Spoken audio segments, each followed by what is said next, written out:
This program might contain strong language. If you think you may be offended, switch off now.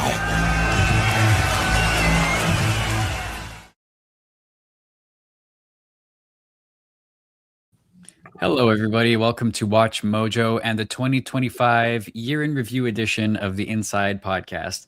I'm your host, Rob. With me, as always, is Watch Mojo's CEO and co-founder, Ashkan Karbas-Frushan. What's up, Ash?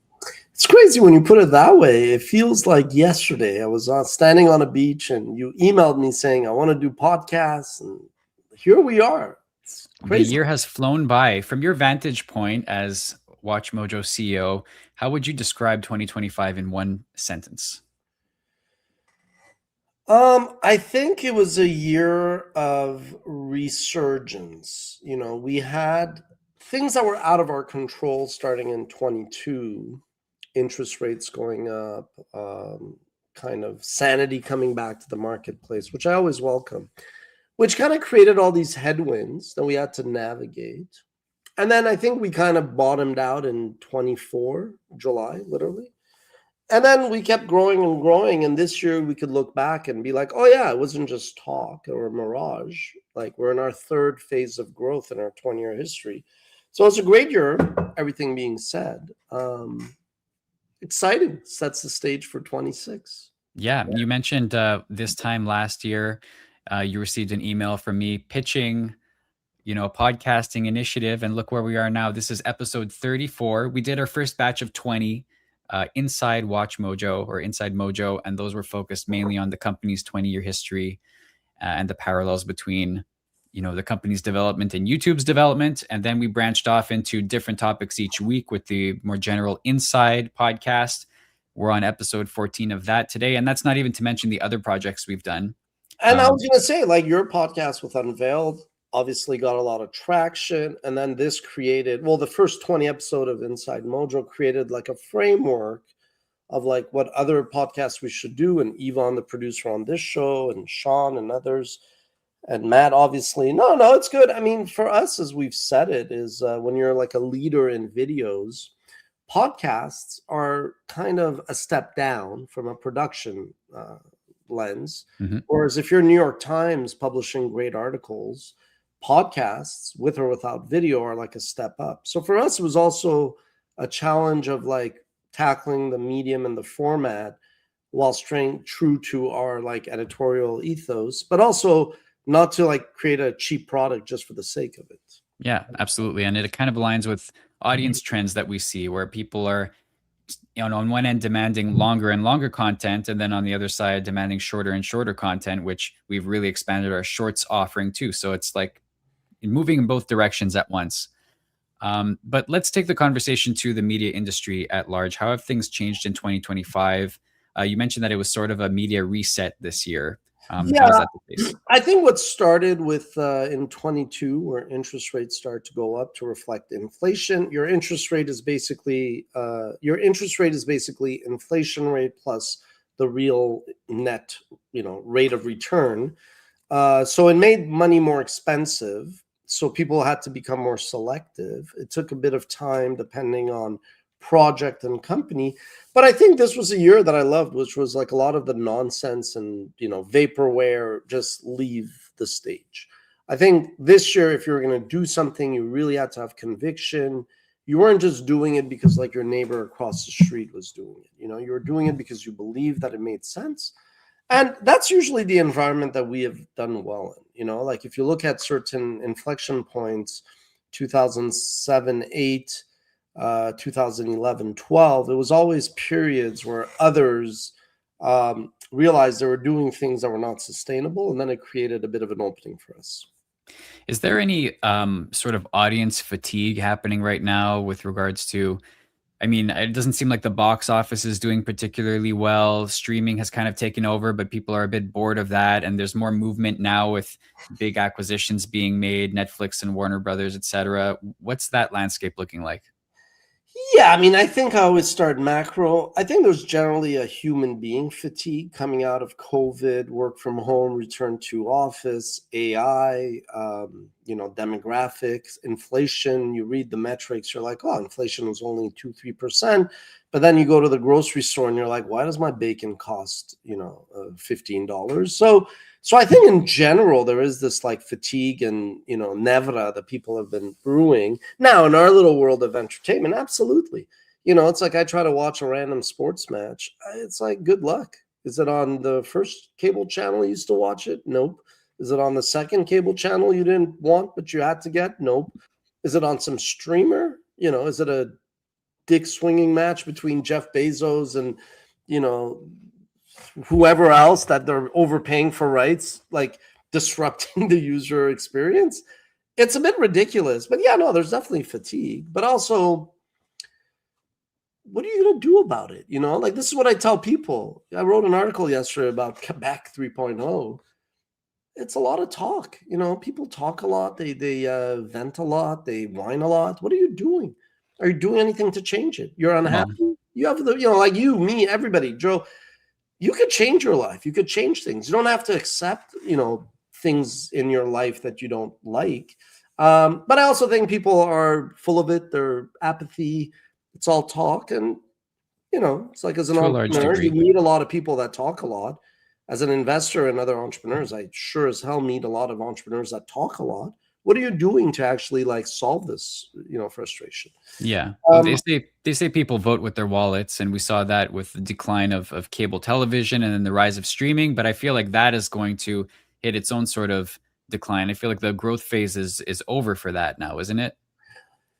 Okay, yes and no. While absolutely, we'll call it the second, maybe even the first kind of like streaming wars is over. I actually think you're starting a new phase where a lot of like, HBO might merge with Netflix, or HBO could have merged with Paramount Plus. And then sports rights are going to go back to a bundling effect where you're like, yeah, why do we have 7 different touch points with the consumer? So yeah, these things are always very, regression to the mean, like the way in business companies merge, acquire, and then they spin off and divest. And you saw that with cable and these streaming platforms where, media became fragmented. I used to be able to watch Canadians matches on Radio-Canada, CBC, or maybe at most TSN, FDS. Good luck now if you want to know, who's playing when, what time.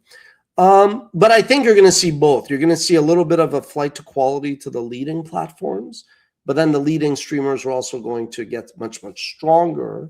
And that means offering more value in theory to clients. Whether or not they offer value is another point, but that's at least the playbook.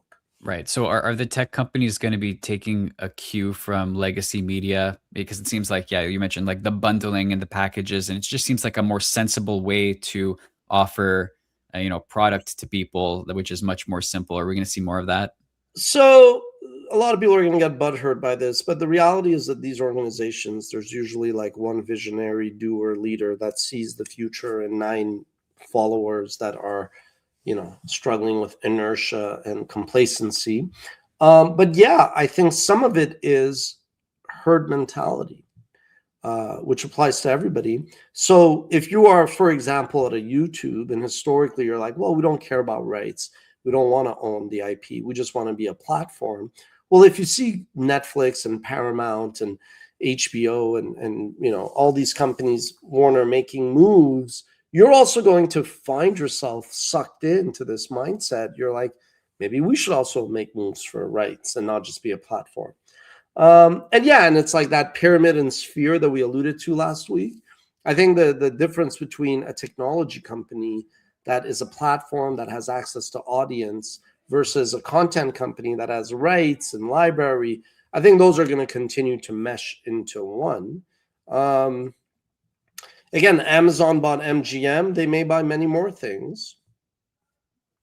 YouTube and Google's no different. I think, again, full transparency. Since I tweeted this, I'm going to pitch them if we submit a proposal for the expos. I'm like, I'd love it if Bell and Videotron wake up, and they have actually both got back to me in the last 24 hours. And I don't mind being very transparent because this is a civic project. If Bell and or Quebecor want to partner, obviously we'll listen. But I also, I'm like, where's the puck headed? maybe we should pitch the rights to YouTube and Amazon and even Netflix and whoever else, Yeah, So I think I just saw today that I think YouTube now has the exclusive rights to the Oscars or something yeah, as they of got the right to the 2020. Oscars. Well, I also think nobody gives a damn about the Oscars, let's be honest. And yeah, my little thing is like 15 years ago, let me not be crude, their council threatened nuclear legal jihad. And when I articulated our legal position, he was like, oh, I see you know the law, but we might still want to sue you.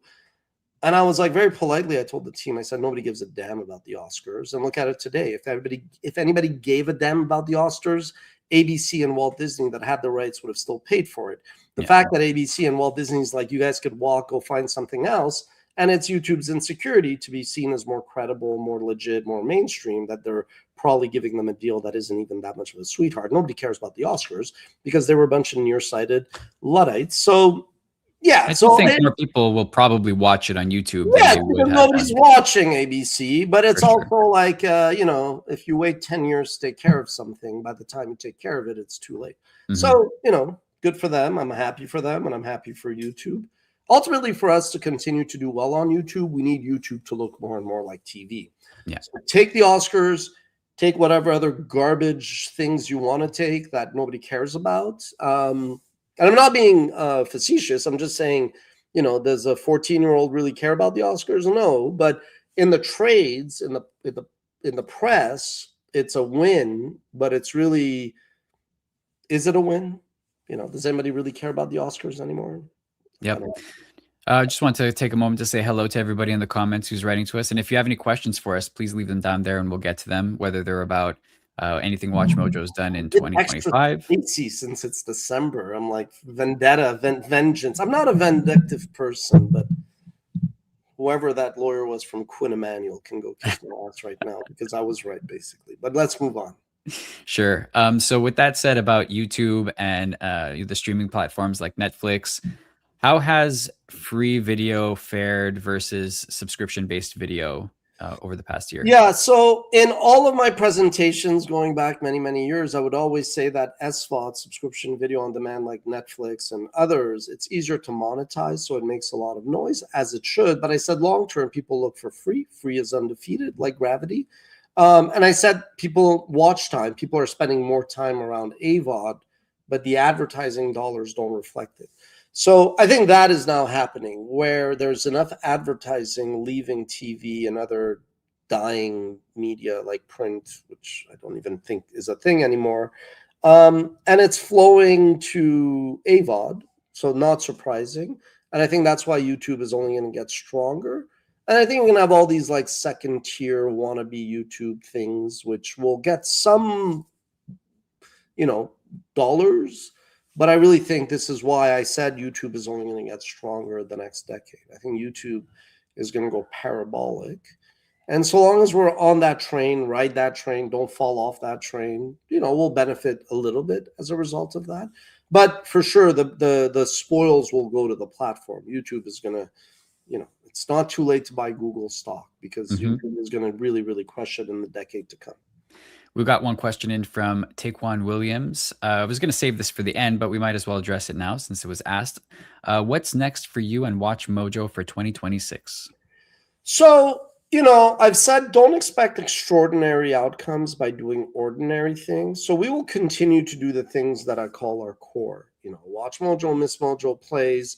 We'll iterate a bit like by doing podcasts, which are a different kind of format to covering broad topics we may have covered otherwise.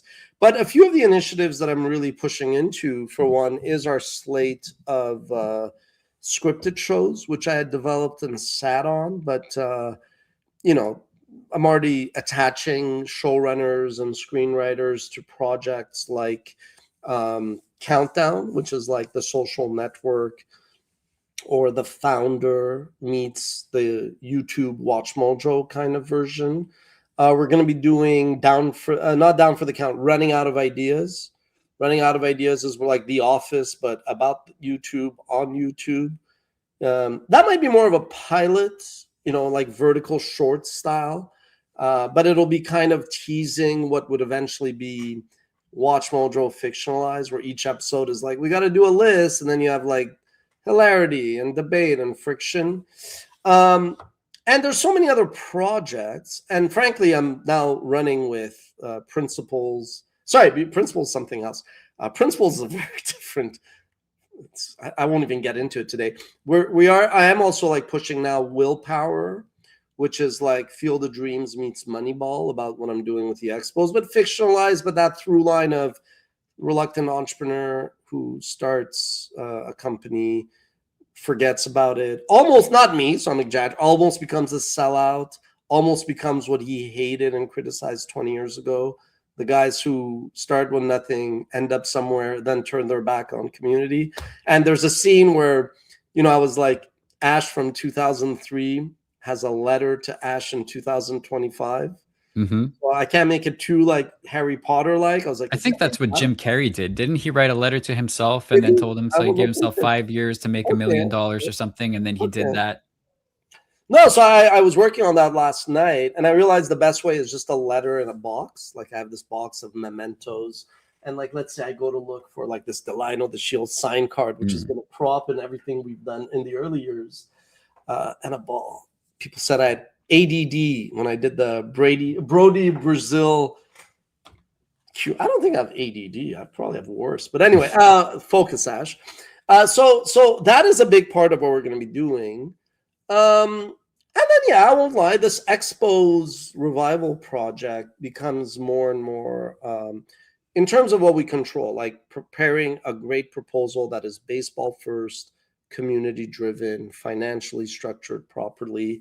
And then eventually in 27, 28, submit it to MLB and be like, if you decide. I think that I will spend a bit of time on, and all the derivatives. Like we could eventually have like Inside Expos as a standalone weekly where we discuss, also like NBA is doing expansion. So it's not just the Expos, because I realize this is an exercise in patience. It's like that scene, that meme of Narcos where he's just waiting. Like before long, I'll have the financing lined up. I'll have everything lined up. And I'm like, no, I got to wait for MLB to RFP us. But so I want us to keep doing the core fundamental things that make us strong. But we're going to go parabolic. We're going to go crazy. We're going to do things that people say you can't do. And as I found out today, most of the people, when they talk you out, is because they got bullshit, conflicted rationales. Like they're advising the other group that's also pitching the stupid Expos. Like not that the Expos are stupid. They're stupid. They got misaligned objectives. So you also have to start to block out the noise and just, go for the ball. Like go score. If you want to get the ball, go score. Otherwise, shut up and get out of my effing way. What is the projected timeline for that? You're looking at 2030 as the So goal? I think 2026 next year, they will have a CBA discussion. And sadly, they may have a labor stoppage, like a strike or some kind of lockout. 27, they're going to probably want to renegotiate rights because they're getting more lucrative. And then from what I've read, Commissioner Rob Manfred is going to wants to retire by 2029, 2030. So my guess is sometime around 28, they'll be like, anybody want a team? I wish nothing but the best to Nashville, Salt Lake City, Portland, Orlando. But I do think Montreal is a compelling case because of the population. The corporate base here is pretty strong. The history, the legacy.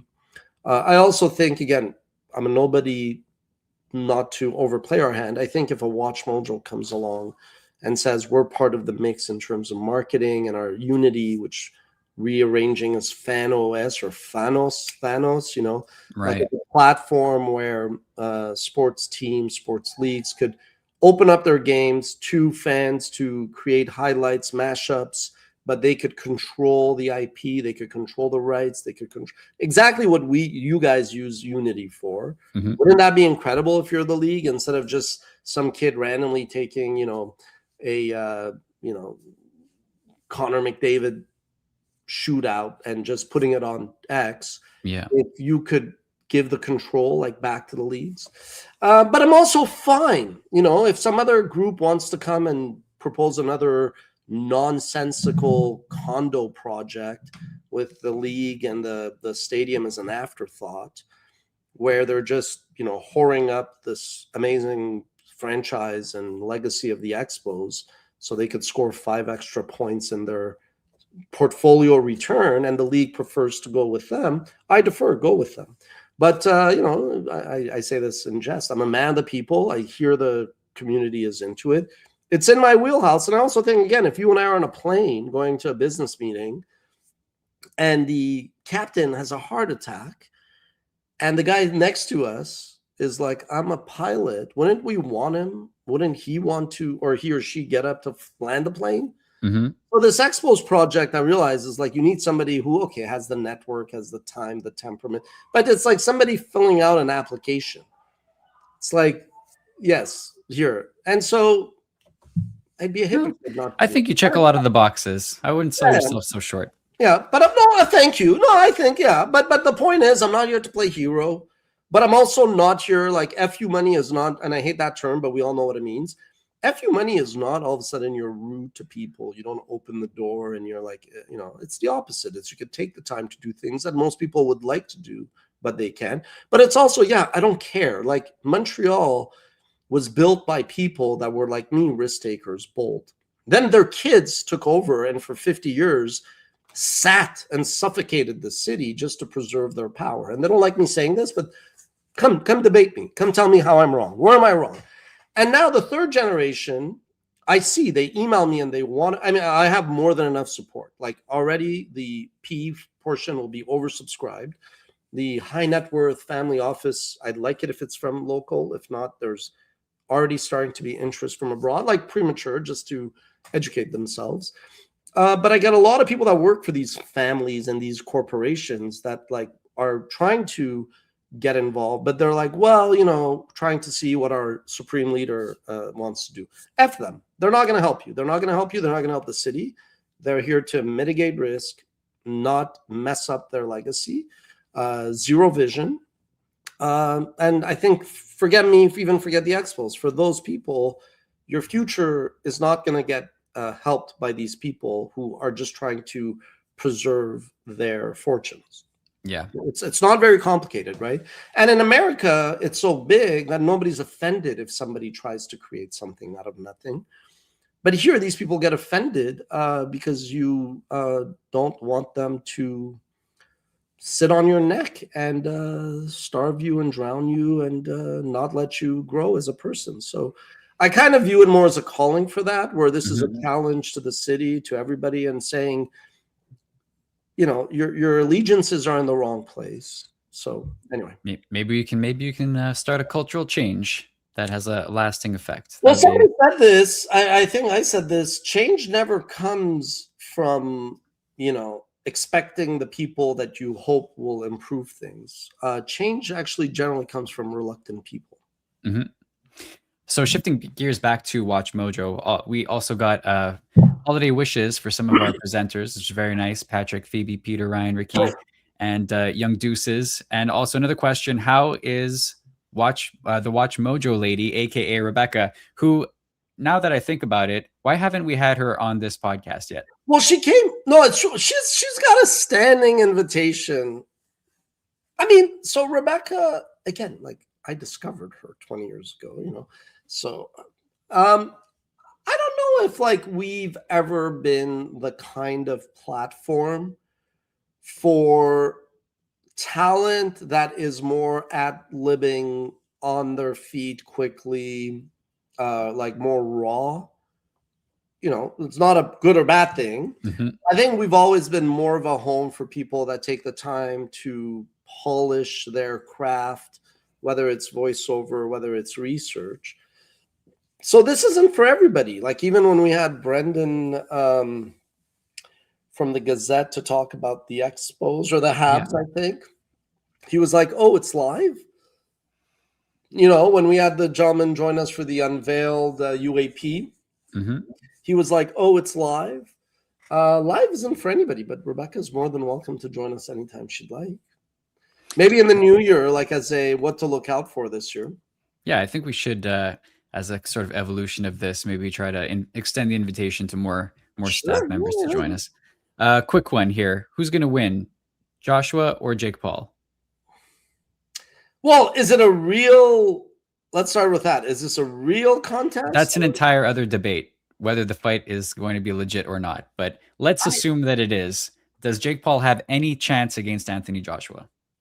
Not on the like tail of tape merits, but I think on the theatrical Hollywood side, yeah, but not on the tail of the tape. Like that wouldn't make sense. But you could have said that about his previous matches as well. Ultimately, I give them credit for reinventing themselves and, you know, popularizing boxing, which was no, kind but of everything. Like the Paul brothers are venture capitalists apparently. Like whether they're symbolic figures or not, like you got to give them credit for not resting on their laurels and pushing the envelope, unlike some dinosaurs we're well aware of. Yeah. Do you think that Mike Tyson was pulling his punches against him during their match? Yeah, no. I mean, Mike Tyson could have eaten the entire Paul lineage, going like 7 generations in the future. No, let's be honest there. Yeah, I saw some of the video replays that it looked like he was really holding back a lot. So, anyways, we'll see what happens with that. I'll watch the replay after the fight. Getting back to Watch Mojo. So, what worked in 2025 and what didn't? What changes will need to be made next year, if any? And like, what's your takeaway for the company after this year? No, I think so. You gotta like adapt or die, and I think good ideas can come from anywhere. But the reality is, like, you know, we've talked about the trends in media. Like, you have to be authentic. You have to have a like authority. You know, you have to really be passionate about it. You have to be patient. So that I think was last year. But this year, I would just say that, like, realistically for us, because we're a big company, things take 2 to 3 quarters, like 6 to 9 months for us to just figure out the editorial, figure out the production. And then it's going to take another 2-3 quarters, so 6 to 9 months for us to figure out the distribution, let alone the commercialization. So I've become a lot more rigid to say I'll take in any idea, but I'm not going to waste my team's time because they, like me, have become very open to listen.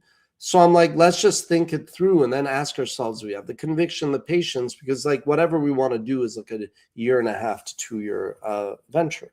So a lot of the initiatives we started in the last 2-3 years are now starting to take shape. So in some ways, the core of the business just has to grow into those things. But the new things, I've said it, the threshold is really high. In the, you know, since I made my last like investment of money, time, energy, advisory, and any kind of other projects outside of WatchMojo was late 22, early 23. So it's been 2-3 years almost. Nothing came close. The first thing that came close was the expos, external project, and internally the slate, because it was things I always wanted to do. And I was afraid people would be like, are these pet projects? Like, you block out the noise. So for us, I do think it's like this by like dichotomy where it's like, let's really execute the things that are close to us and really, really get behind the ball, really connect. But then if we're going to do anything that's a bit outside of our sweet spot, not only it's got to meet those things of authenticity and patience, but could it like change the world, you know? And it's a tough hurdle, but purposely, because left to my own devices, I want to help everybody on every project, but then I'm just going to have another burnout, which doesn't make sense.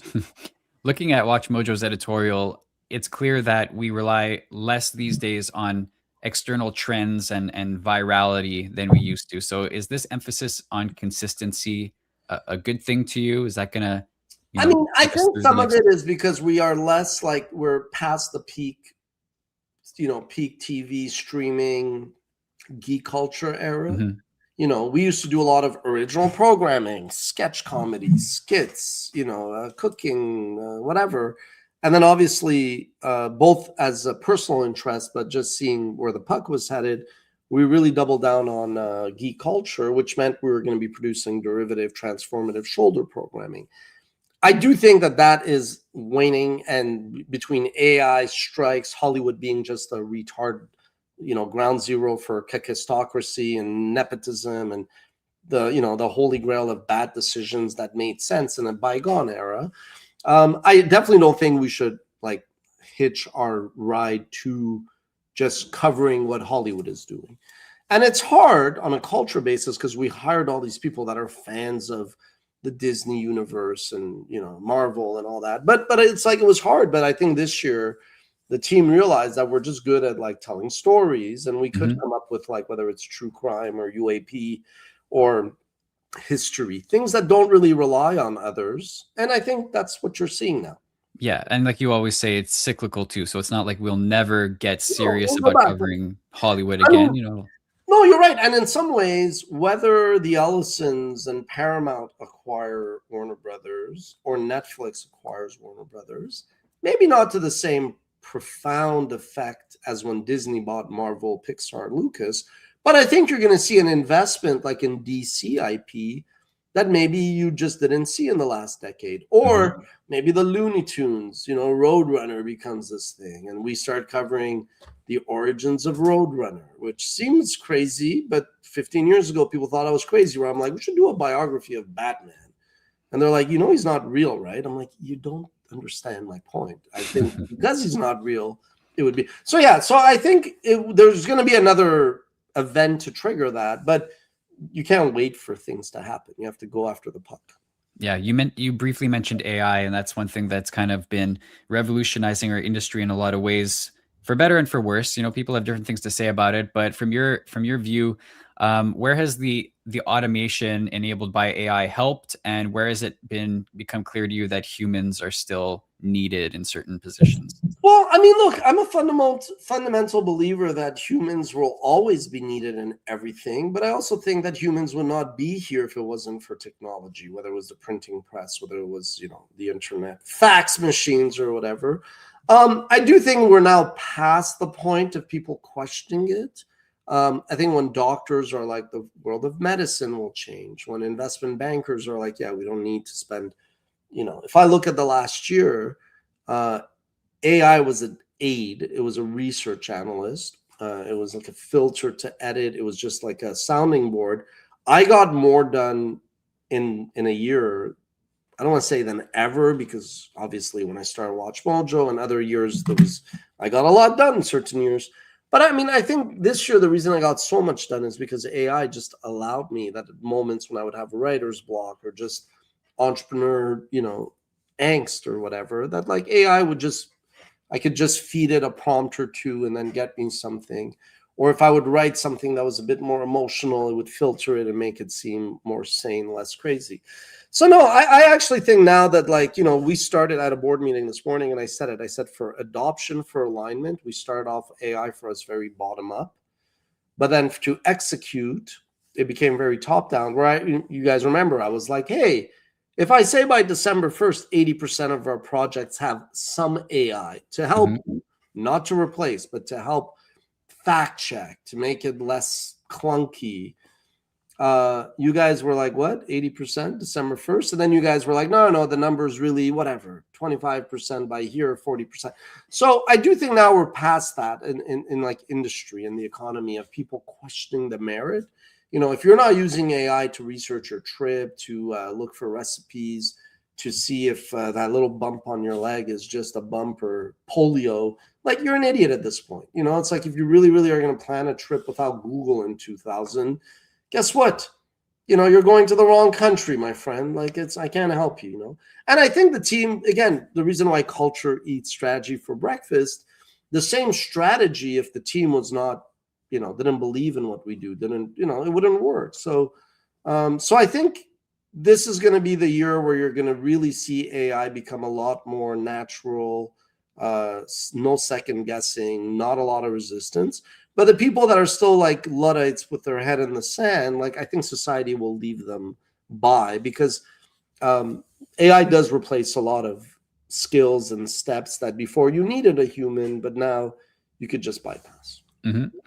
I don't know how much you want to get into this, but in terms of company culture this year, what have you seen? Because there were some changes that have happened. I'm very transparent, I'll tell you. So first of all, I love people. Some key team members left us this year. Why not? We're not going to do this in bullshit. Okay, so WatchMojo is this anomaly in that, yeah, starting off at the beginning of 2025, we were still the same 5 co-founders, of which 2, myself and Christine, are a couple, a spouse. Like, this is weird. She hasn't killed me after. So WatchMojo is not like, you can't really write a case study for like IBM to use, like, but it's a fascinating case study. So I think what happened was we had like in the 2016, the 10-year anniversary, which Mhm. triggered WatchMojo 2020. We hired a lot of people, and then a few years later we had COVID. So I was always like, as I've said, glasses half full, kumbaya. I'm also not one of these people that when I have a lieutenant on my team or a soldier on my flank that I'm like, they're great. But then if they die or they resign or there's mutiny, I'm like, well, this guy was a bum. I'm not like that. People are the same to me, whether they're on the team or not. So I always saw the good in people. But, the reality is I also realized that given our culture and all that, that maybe we didn't necessarily have like the best person for a given role. I'll just leave it at that. But I was not going to go ungrateful, like kill that person and be like, I am Alexander the Great, you are Parmenio, I kill you because I'm going to put some, like, that's not the way I am, basically. But yes, when they, through their own volition, decided to leave after like 5, 10, 15, 20 years, which is a hell of a run of loyalty, I was not razzled at all because I was like, oh, this is an opportunity. As one of my advisors said, never let a good crisis go to waste. And it wasn't a crisis. So we had so much depth and we have such a good culture that kind of, okay, after the initial 24 hours of mourning, I was like, okay, Rob and Sean, you guys are promoted to this. Dick and Tom, you're promoted to that. Sally, I've always wanted to. And if I could be honest, we had a great year. Not because the other people that left were bums, not at all, but because that's how you build a championship team. I've always looked at sports organizations that sometimes see a player leave and then miraculously there's another 4 players that emerge and fill, like Tom freaking Brady. I couldn't for the life of me, well, Glenn, a few of their receivers and tight ends, but he kept losing tight ends and receivers and he kept still winning because it was a system. Yep. So we actually had our best year in years. And this is going to hurt some people's feelings, and I don't care. I'm not saying it as a reflection of them. I'm saying as a reflection to those who stayed and stepped up. We had our best year because we are adaptable and because we kind of were like, hey, these are things that we were not willing to test and experiment, that now we're more comfortable to experiment. And again, at our board meeting, I literally said it. I said earlier on, I had to understand what culture eats strategy for breakfast beans. But I said this year, because we had such a good culture, we could both step people up. We could embrace new technology like AI. Nobody had an ego. And I used to say this, if I'm not a diva, how could you be a diva? Not you, you know what I mean? Like if I view myself as a mere mortal nobody, just here, prove yourself on every player, get off the pitch. I'm like, why do you have this big chip on your shoulder when you also haven't necessarily accomplished anything that would even then not give you carte blanche to be a a-hole? Yeah. So we had a great year. Even my board members were all a bit flabbergasted. I did reset. This is really transparent. I did reset everything because I said it's been 5 years we've had investors. And I go, I'll take any criticism. It's fair. But I said, let's look at our competition. Publicly traded firms like BuzzFeed and Ziff Davis and Enthusiast Media. We've all lost some of them up to 95% of their value. And then I said, who are our private competition? Vice and others. Vice filed for bankruptcy. So I kind of was like, we had a great year. I'm tough on myself. I go, but if you don't understand, like you can't be selective when you talk your private equity investor talking points. I was like, you always say everything's in market. So let's look at the market. I go, we destroyed our peers again. I told them, I said, ask me, push me, criticize me, but like I'm tired of bullshit at this point. Like talking points, we're not in kindergarten. I'm like, we have a great team, we have a great culture. We're not perfect, we're executing, and we're going to keep executing. I'm like, help me get the company to where I think it could be in 5 years and 10 years. But I go, let's also not be lacking intellectual honesty. I'm like, we had a phenomenal 5 years when you think about it, and we had a great year this year. Yeah. So halfway through the decade now, and you mentioned the plan for WatchMojo 2020, but we also are now looking towards WatchMojo 2030. At this point, what is the outlook shaping up to be for WatchMojo 2030? What's the vision there? So WatchMojo 2030 is more is more ambitious, but is more realistic. But the main takeaway is it's like I call it the battleship strategy, which is two coordinates have to connect. And those coordinates, one axis is the product, the offering, the content, and then the other one is the distribution shelf where that content lives. So for example, for the past few years, we've been developing some games. So that will live on whether it's Steam or Switch or wherever. Like it's a different thing. Podcasts under the audio serve a different thing. We also have the Aria music album that will come out slowly but surely, but convincing the estate of a deceased Iranian singer to let us translate her lyrics into English in a reimagined hard rock song is not obvious, but I'm a Has that been an obstacle? I get it there. It's like Céline Dion, let us redo this in like Swahili as a heavy metal song. Yeah, Céline Dion's family could be like, I'm not so sure. Anyway, and then the other one is, I think for us, we have this huge catalog. So reimagining these as like what looks like TV channels. Mm-hmm. I think that is a huge opportunity. But then the other big one is the slate. I mean, to me, starting to finally block out the noise to produce these comedies, drama series, and features. Tell me about the slate, because I'm not even aware of what that is, to be honest with you. So the slate is, let's say running out of ideas, a comedy series, which is, again, think The Office, but WatchMojo, where each episode it's like, we got to do a list on this, and that creates friction. It's comedy. So that's one idea. Fait accompli is imagine Alexander the Great's life. But, I might have mentioned this, but set in modern times. So it's a kid who is like young. His dad, Philip, is older. He wants to push Philip out. Alexander and his mom may have killed Philip, the king of Macedon, to turn it from like a dairy producing company to a fashion app. And whispering in this young Alexander's ear is his buddy who is gay because Alexander was bisexual. So it's like reimagining Alexander's life in modern times. So the slate is like the channel where all these things will live. Okay, so it's case by case. I think with WatchMojo, where the puck is headed, some of these we will be able to put it on Mojo TV, which is our fast offering.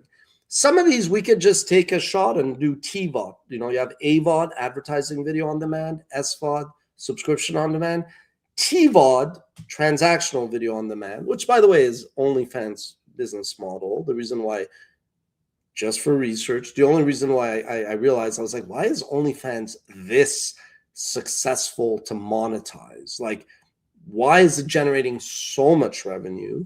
And I realized it's TVOD. Yes, some people pay, I guess, to engage with. Is it also like what pay-per-view is? Exactly. It's more like pay $5 to watch this episode. Yeah. So there's shows like that. But there's other shows like Countdown, which is like, again, the social network, but the YouTube through the WatchMojo fictionalized. I mean, that could be something that Netflix or Paramount wants it for Paramount Plus or Roku or Tubi. So we have all these different projects. And yeah, before I was kind of like holding back because I was like, it seems very vain, very Mr. Hollywood. But that's where the media world is going. We can't expect just to do more top tens, more clip-based. Like, people come to me and they throw out ideas and they're pretty low in terms of yield and potential. But instead of just saying this is bad, I'll go to the drawing board and I'll sit there and I'll come up with something. So I'm very, very bullish. And I've started to match it. So I'll be writing about these projects a bit more over the holidays. Because I have like one gentleman, Tom Woodley, that I've known for a while. Well, he's going to help me with running out of ideas. One of our advisors, Chris Fenton, producer, a lot of credits to his name. He's helping me out with Countdown. There's no shortage. I think it's just time. But also the projects I'm doing now are like additive. It's like A times B yields C, which is far greater than A and B alone. Right. Cool. Well, that seems promising. We've already kind of talked about what 2026 is looking like. But maybe just to close out, what's one lesson that you learned from 2025 that you're going to take with you into next year? I mean, this is something that I hope people take away when they see like the expos, which is you all have a comparative advantage. There is something like this isn't about me. It's not about WatchMojo. There's something you, Rob, are really good at. There's something that Yvonne is better at than most other people. There's something that Joe on this producing the show is really, really like skilled at, that he is better at than other things he does, but he's also better at than others. And I feel like we have this mental block that, well, we can't really pursue that or run with that, either where you are now at a WatchMojo or where the world is. That second part, I think, is false. I do think that everybody really, really has the potential to be like the Wayne Gretzky, the Tiger Woods, the Michael Jordan of their racket. But you do have to marry like the self, the micro, with the macro and the community. So this is a great example. I could not have helped the Expos 20 years ago. Not because I'm any different, but because the economics, the macro was really different. So yes, you could say I don't have, the Rolodex or the financial means, but I'm not writing a $3 billion check. It's more like bring it together. And those skills I had then, but it was more the macro was off. So what I'm getting at is, I think whatever obstacle people create for themselves, it is self-imposed. It's a bit like you're driving in your sleep, not really, but in your sleep, you might see a wall in front of you. And your natural tendency is to slow down. In real life, please slow down. But in a way, when it comes to these things, that wall doesn't really exist. You created it. You think there's a wall. You think there's an obstacle. Here, the very same people that 2 weeks ago, maximum 3 weeks ago, were like impossible, expos, not happening, no money. You know what those jabronis are telling me now? They're no longer saying the money's not there and it's impossible. Now they're like, well, why would you wait 4 years for the Expos? Go buy the Padres, go buy the Twins, go bid on an NBA team. And I'm like, oh, so it's no longer impossible. You know what I mean? Now it's fully feasible. Right. And you're telling me there's a better way, when a week ago you were like, there's no way. And I forgive them. I'm not like, you are betrayed me. I'm just like, so you see, you created these blocks in your head that I didn't create, you created. So that's the main takeaway that even last year when I was on the beach, I was like, I don't know if we should do the podcast. I don't know if we should do whatever, anything, even you're like, I want to go to DC. There is some boondoggle with like UAP crazies. I'm like, great. I'm happy you want to go. I'm happy you want to wake up in the morning, go to the airport, put up with that, because most people are lazy and complacent. So I just, when I hear somebody willing to get out of their comfort spot, that's really the victory.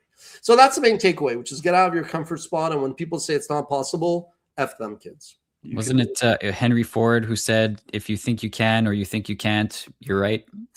Well, I mean, I like this quote possibly, but I do remember his quote regarding the, if I just ask more people what they want, they will say what? They're going to say faster horses. Let me tell you this line. Okay, so I'm going to end it with here. William Randolph Hearst, by no means again, Hearst, this guy, swashbuckling risk taker. His great grandkids now sitting there counting their nickels. Everything is crazy to them. That's why William Randolph Hearst put it in his trust that I don't want any of my kids and grandkids to run the company. He was smart. The people here, they have their grandkids running their companies into the ground, but we're not going to go there. So this is his quote. Any man who has the brains to think and the nerve to act for the benefit of the people of the country is considered a radical by those who are content with stagnation and willing to endure disaster, end quote. You know exactly who I'm talking about in this village. That era is done. It's up to the people now.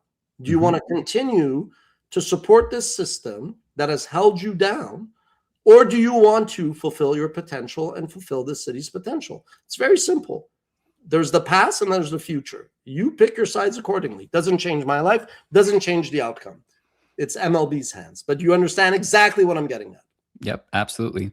Well, to just end on a lighter and more fun note, Yes. we have a great question from our producer, Yvonne. Is there a movie, show, book, album, or anything else that's coming out in 2026 that you're really excited about, Ash?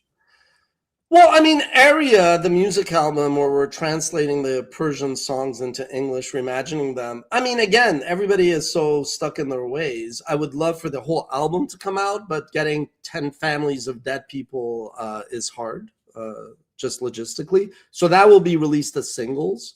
I think there will be an episode or episodes of Running Out of Ideas, because that will be purposely done as shorts, as like a big pilot for an eventual series. I'd be surprised if Countdown, those are more long-term.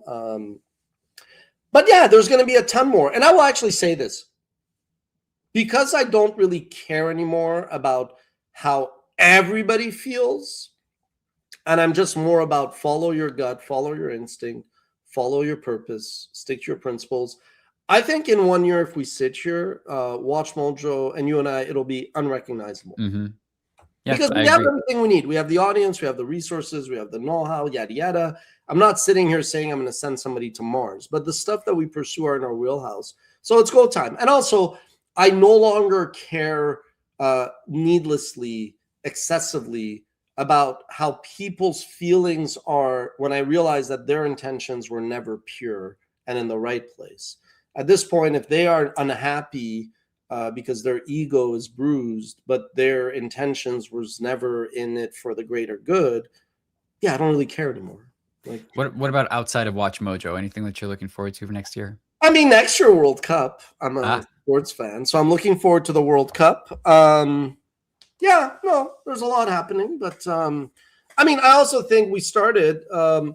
We are in no rush. But my guess is like all the parties that looked at investing or acquiring in Watch Mojo, I think like we're getting close to some kind of meeting of the minds and alignment of what those documents look like. It takes a while because we're in no rush.